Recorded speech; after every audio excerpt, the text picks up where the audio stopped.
बच्चों, हमें वेद चैप्टर में से एक आपको एक कॉलम दिया है, म्यूज़िकल पिलर्स के बारे में आपको जानकारी दी गई है। तो मैं आपको कुछ बताना चाहती हूँ इनके बारे में। ये हमारे साउथ इंडिया में कुछ टेम्पल्स में इस तरह के म्यूज़िकल पिलर्स हैं। म्यूज़िकल क्यों बोल रहे हैं इनको? क्योंकि जब आप इनको टैप करते हो ना, तो इसमें से अलग-अलग पिलर में से अलग-अलग धुन सुनाई देती है आपको, सा, रे, गा, मा, पा, धा, नि, सा। तो ये कैसे पॉसिबल हुआ कि आप किसी रॉक को टैप कर रहे हो और उसमें से साउंड प्रोड्यूस हो रही है, और वो भी अलग-अलग नोट्स की, जो कि बेसिक नोट्स हैं इंडियन क्लासिकल म्यूज़िक की।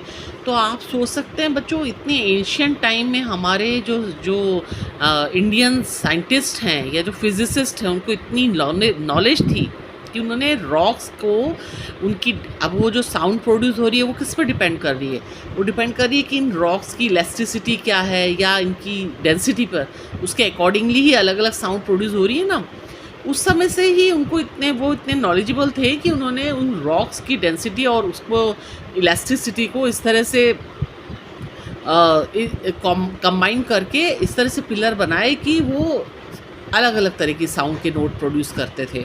इसको ये ऐसी पैरेलल पिलर्स जो हैं वो वर्ल्ड में और कहीं नहीं हैं, सिर्फ हम्पी में, कन्याकुमारी में और थिरुवनंतपुरम में हैं, और ये हमारी कंट्री में भी यूनिक हैं।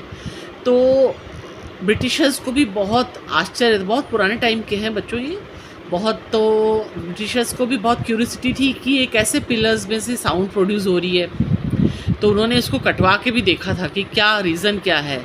तब पता चला कि ये जो है अलग-अलग डेंसिटी है सब रॉक्स की। अब किस तरह से उन्होंने डिसाइड, कैसे उन्होंने रॉक को इस तरह से मोल्ड किया, मेल्ट किया, बिलीव नहीं होता है कि ये इतने पुराने टाइम में इतनी मैजिकल म्यूज़िकल पिलर्स बनाए गए थे।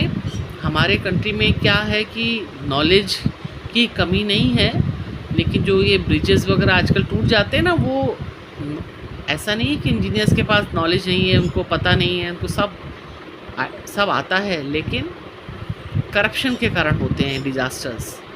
अदरवाइज़ आप देखो ना, इतने एंशिएंट टाइम से ही हमारे यहाँ पे साइंटिस्ट और फील्ड्स में तो हैं ही, और लेकिन ये भी एक अजूबा है आपको